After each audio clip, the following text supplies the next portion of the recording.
RCB. Chers auditeurs et auditrices de la radio RCB, nous vous saluons tous bien chaleureusement. C'est la 3e année consécutive que les communautés chrétiennes de la vallée de la Bruche vous adressent ensemble un message de Noël. Moi, je suis Nadine Kreis. Je représente la communauté évangélique ménonite dont l'église se trouve à Bourg-Bruche.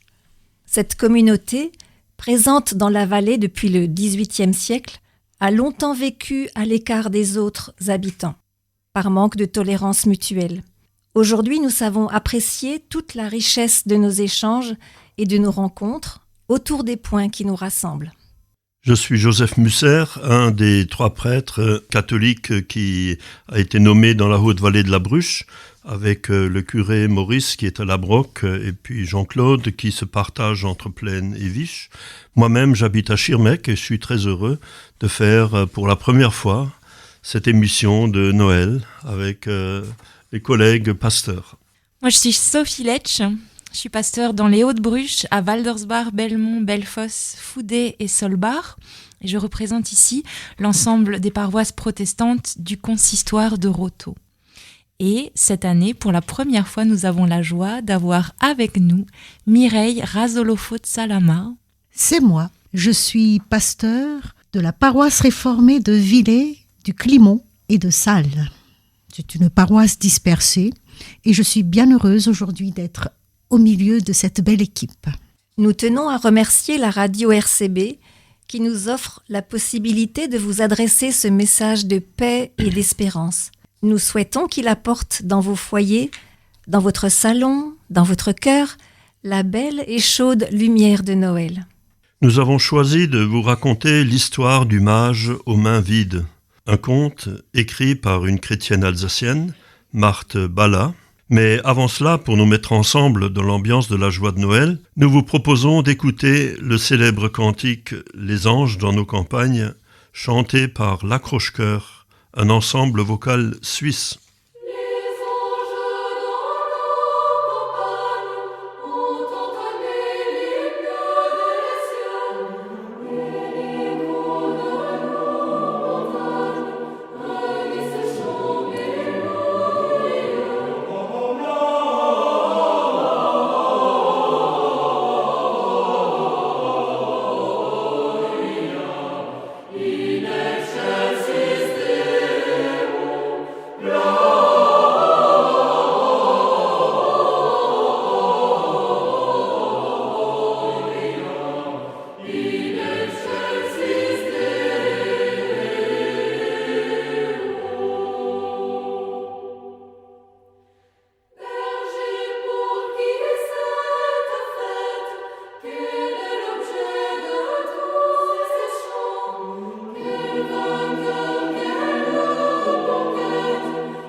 Il y avait dans un pays d'Orient, loin, loin du côté où le soleil se lève, un homme riche et sage et savant. Tout le monde l'appelait le mage. Il observait les étoiles pour comprendre le monde, et un soir, En regardant le ciel, il a vu briller une étoile nouvelle. Ça alors, je n'ai jamais vu une étoile pareille. Elle annonce sûrement la naissance d'un grand roi. Le mage est allé se coucher, mais il n'arrivait pas à dormir. Il n'arrêtait pas de penser à cette étoile et à ce roi dont elle annonçait la naissance.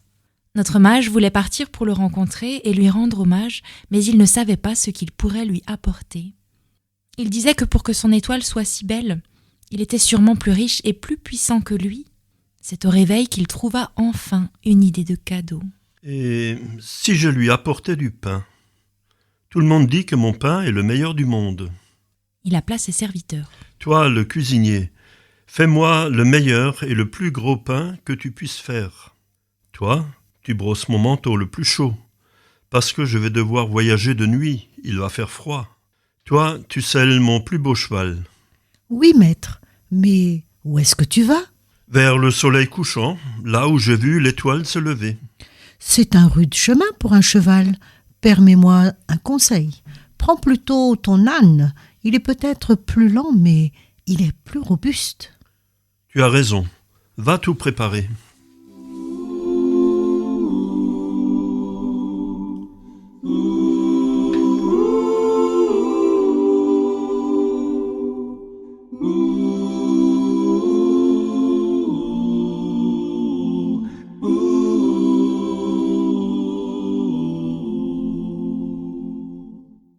Au soir, le mage se met en route. Son âne le porte infatigable en direction de l'étoile qui brillait à nouveau du côté du soleil couchant. Le mage voyage longtemps. Il se repose surtout le jour et attend le soir avec impatience pour que l'étoile lui indique la bonne direction. Un jour, au détour du chemin, il entend pleurer. Il s'arrête et voit une femme, pauvrement vêtue, avec ses enfants en larmes.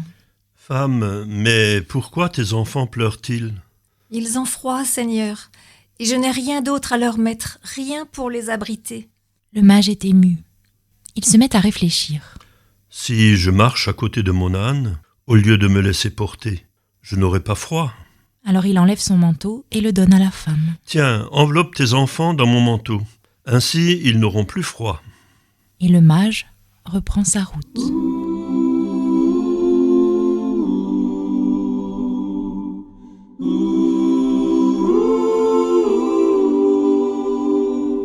Le lendemain, le soir, l'étoile se lève à nouveau. Et le mage la suit plein de joie. Mais bientôt il s'arrête parce qu'il y a encore quelqu'un qui pleure au bord de la route. Mais qui êtes-vous? Et pourquoi pleurez-vous? Mes enfants m'attendent à la maison. Ils ont faim. Ça fait longtemps qu'ils n'ont rien mangé d'autre que quelques baies sauvages. Le mage réfléchit. J'ai bien du pain sur moi. Je l'avais pris pour l'offrir à un grand roi. Mais il a sûrement un bon cuisinier et du bon pain. Et puis le voyage a été long, ce pain n'est plus très frais de toute façon. Je pourrais toujours offrir mon âne à ce roi. Mais il sort le pain de son sac et le donne à la femme. Tiens, partage ce pain avec tes enfants. Et le mage reprend sa route.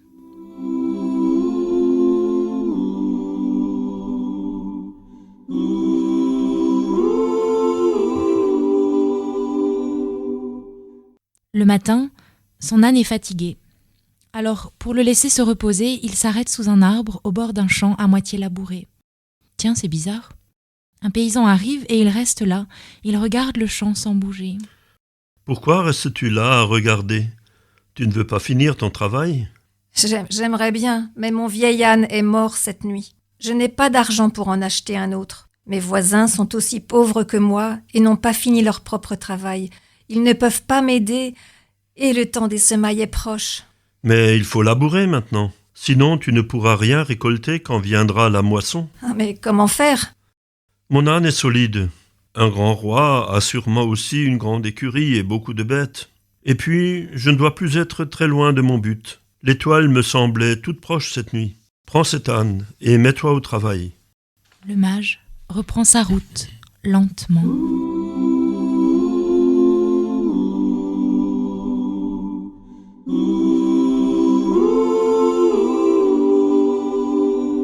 Vers le soir, il arrive près d'un petit village. Il s'adosse au mur d'une vieille étable pour se reposer. Il regarde le ciel et trouve son étoile juste au-dessus de lui, puis il baisse la tête et regarde ses mains. Il est triste parce que ses mains sont vides. Il n'a plus rien à offrir au roi.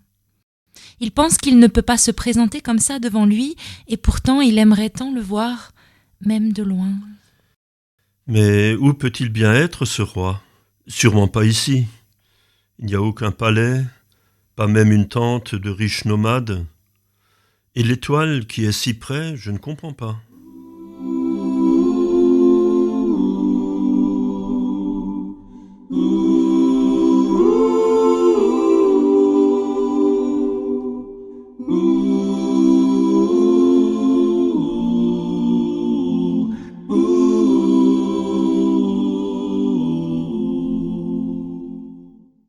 Ce jour-là, Joseph avait livré des poutres à son cousin pour construire une nouvelle maison.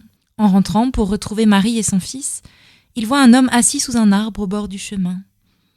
Il porte une très belle tunique, mais il n'a pas de bagages, pas de provisions, même pas de manteau. Alors il l'invite à rentrer. Oh, ils n'ont pas grand-chose à partager. Marie et Joseph sont des gens pauvres, mais ils partagent ce qu'ils ont. Le mage entre à l'intérieur. Il fait bon là. Une jeune femme le regarde en souriant. Elle met un doigt sur ses lèvres et lui montre un enfant endormi. Le mage s'approche sans faire de bruit et se met à genoux pour mieux le voir. Derrière lui, la porte s'ouvre doucement. Une femme se glisse à l'intérieur et dit tout bas : « Marie, je sais que tu dois partir avec l'enfant. Les nuits sont froides. Prends ce manteau. C'est un étranger qui me l'a donné quand mes enfants avaient froid. » Marie prend le manteau et le pose près de l'enfant. À nouveau, la porte s'ouvre doucement. Une autre femme entre en disant : « Marie, je sais que tu dois partir avec l'enfant et votre route sera longue. Prends ce pain. Un étranger me l'a donné quand mes enfants avaient faim, mais il en reste un grand morceau et vous en aurez besoin. » Et Marie pose le pain sur le manteau. Encore une fois, la porte s'ouvre. Cette fois, un homme entre et s'adresse à Joseph. « Joseph, vous devez voyager vite alors que Marie est fatiguée et doit s'occuper de l'enfant. Je t'ai amené un âne. Le tien est vieux et fatigué. Quand mon vieil âne est mort, un étranger m'a donné le sien pour que je puisse labourer mon champ. Cet âne est grand et fort. Il portera facilement Marie et l'enfant. » Le mage est tout étonné. Ses yeux se posent à nouveau sur l'enfant endormi. L'enfant ouvre ses yeux et regarde le mage en souriant. Alors le mage croit entendre une toute petite voix qui lui dit : « Tu vois, tu m'as trouvé et tu m'as tout donné. »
Ясний блиск з неба б'є, в людськім тілі Божий Син Божий прийшов нині в Вифлеєм, прийшов, щоб спасти цілий світ. Тиха ніч, свята ніч, гей, утри сльози звіч, бо Син Божий йде до нас на цілий світ любов'ю світ спас. Витай нам.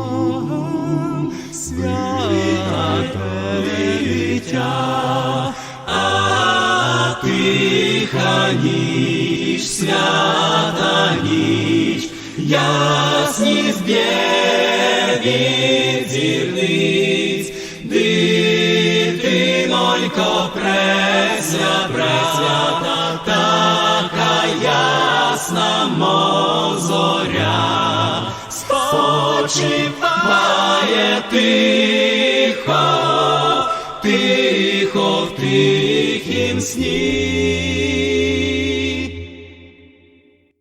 Тихо в тихім сні. Vous avez probablement reconnu ce chant que nous venons d'écouter. Douce nuit, Stille Nacht, Silent Night. Mais vous n'avez peut-être pas reconnu la langue dans laquelle il était chanté. C'était en ukrainien. En choisissant cette langue pour ce célèbre cantique de Noël, nous voulons dire qu'en ce soir de Noël, nous n'oublions pas toutes celles et ceux qui souffrent et qui pleurent. Nous pensons à tous nos frères et sœurs, et tout particulièrement à ceux qui ne peuvent pas se réjouir en ce temps de Noël, celles et ceux qui subissent la violence et la folie des humains, celles et ceux qui traversent l'épreuve du deuil, de la maladie, de la solitude. Nous pensons à vous qui nous écoutez, que vous soyez dans la joie et la lumière, ou que vous soyez dans la peine et l'obscurité en ce temps de Noël. Nous voulons vous apporter le doux message de Noël. Nous ne sommes pas seuls. Pour les croyants, Noël, c'est Dieu qui vient nous rejoindre, qui nous dit que notre vie a de la valeur, qui vient nous apprendre à aimer, à partager. C'est Dieu qui nous montre, ensemble, nous pouvons construire la paix dans ce monde. Cette émission touche à sa fin. Nous la terminerons avec ce chant composé par Odette Vercruis et chanté ici par John Littleton, que vous connaissez peut-être. Le chant s'intitule « C'est Noël sur la terre chaque jour ». Avec ce chant, nous voulons vous encourager et vous partager notre espérance. Chers amis, au nom des communautés chrétiennes de la vallée de la Bruche, nous vous souhaitons à toutes et à tous la paix de Noël. Gloire à Dieu au plus haut des cieux et paix sur la terre pour les hommes que Dieu aime.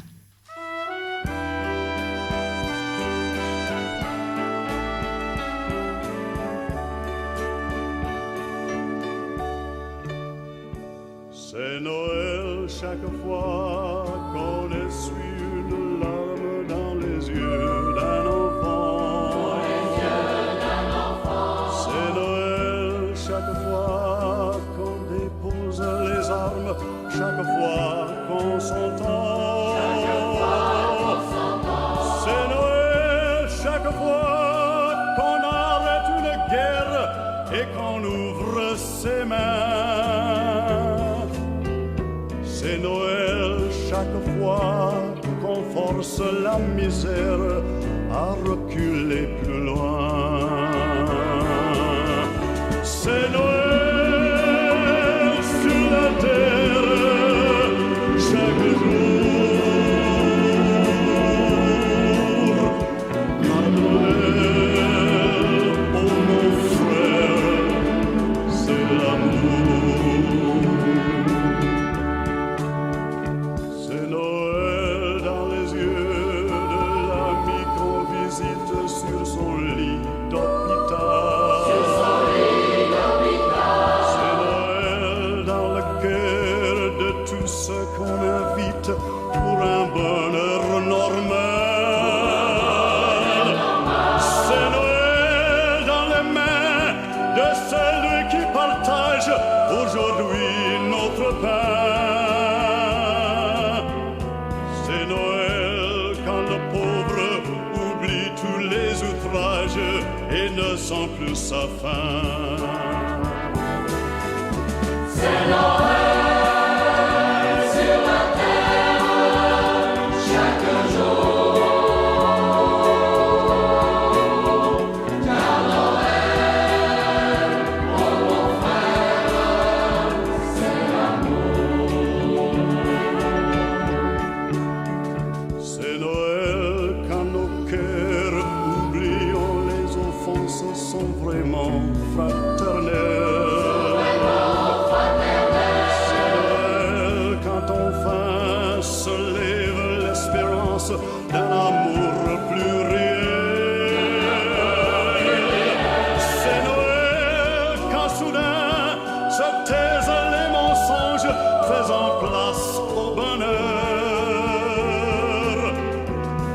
fond de nos vies, la souffrance qui ronge trouve un peu de douceur. C'est Noël sur la terre, chaque jour, car Noël, oh mon frère, c'est l'amour.